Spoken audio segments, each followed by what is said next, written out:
Welcome into our TV Hill studios here in Santa Barbara. I'm Joey Virgilis. And I'm Krista Kirkjian. Thanks for joining us on Midday. A massive computer outage across the world started overnight, disrupting airlines, banks, and hospitals. The outage was caused by the cybersecurity firm CrowdStrike. And to help us understand the magnitude of the global outage, we're joined now by technology expert Dax Goulet. Dax, thank you for being here today. We'll just start it right off with what caused the outage and how long do you think it will take to fix? And I know you mentioned earlier they're already working on the resolution. That's right, yeah. The outage started in the early hours of the morning, North American time, and believe it or not, the fix has already been put out by CrowdStrike. I think it's important to understand that there's a bit of a misnomer in the media lately, people talking about it being a Microsoft outage or a Windows outage, and the reality is CrowdStrike is an EDR solution, which what that means, think about it like old antivirus software. So it's protecting endpoints, computers, laptops, tablets from cybersecurity attacks. What happened was the firm pushed out an update to all of their customers globally, of which there are many, many millions, and it broke the systems. So what's gone on is not a cybersecurity attack. It's not something that people are holding hostages or asking for ransom. It's actually a vendor trying to update their systems that put us all in the situation that we're in. And we were talking a little bit about this before we started our show here. You said that does it really matter what the difference is, because even if it is a cyber attack or not, the differences we're feeling are pretty much the same. That's right. If we had said this was a cybersecurity attack, I suppose that's good information to know, but how does that change the reality of the situation that we're facing, which is systems are down, people can't do what they need to do, and we need to get them up and running. And again, before the show, we had a lot of time to talk before the show. You mentioned, airlines, they're being impacted. Who else is feeling the effects of the global outrage? I feel sorry for travelers today, that's for sure. We've seen reports all over the country, all over the world from domestic and international carriers.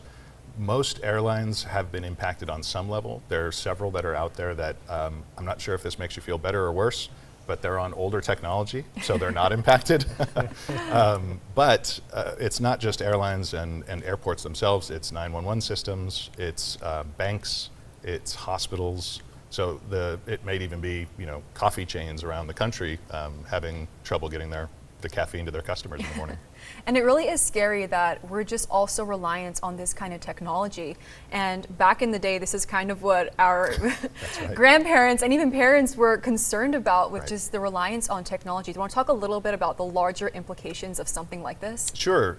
Disappointing to be slotted in with those grandparents, but yeah, back in 1998, 1999, you might remember Y2K was a real concern, and there was probably 2 years of media hysteria and preparation for this event that never came. What's fascinating about this, 25 years later, is that the impact is probably 10 times or more what it would have been in the year 2000.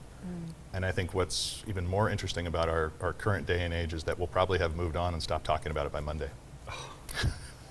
Why is it more impactful now, 25 years later? There's just more of it? That's exactly right. So what's happened in the last 25 years is an explosion in digital technology. For example, 20 years ago, we didn't have tablets here at the news desk, right? It's a lot of handwritten stuff. People in the airports are doing handwritten tickets. The push towards automation in our world is really sort of at the core of why this is happening. And what do you think this means for the future? I mean, that's a big question, but I'm just saying. So here's a prediction that I'm comfortable making, which is so far, this is the worst global technology outage that we've seen so far. All I can say is that the next one will be worse. Very comforting. All right, well, thank you so much for your insight. We really do appreciate you, and for your time on such a short notice, you joining us on our midday show. Happy to be here. Well, locally, Cottage Hospital mentioned on their website they may have operational issues due to the outage, but remain open. They have the following statement posted on their website. Due to a widespread global technology outage, Cottage Health has activated backup systems to continue care throughout our hospitals and clinics. Our hospitals and emergency departments remain open. Non-urgent effective procedures scheduled for Friday, July 19, are being rescheduled, and those patients are being contacted directly for new appointments. Meanwhile, at the San Luis Obispo County Airport, they had to cancel one of their 5 a.m. daily direct flights out to Denver due to the outage.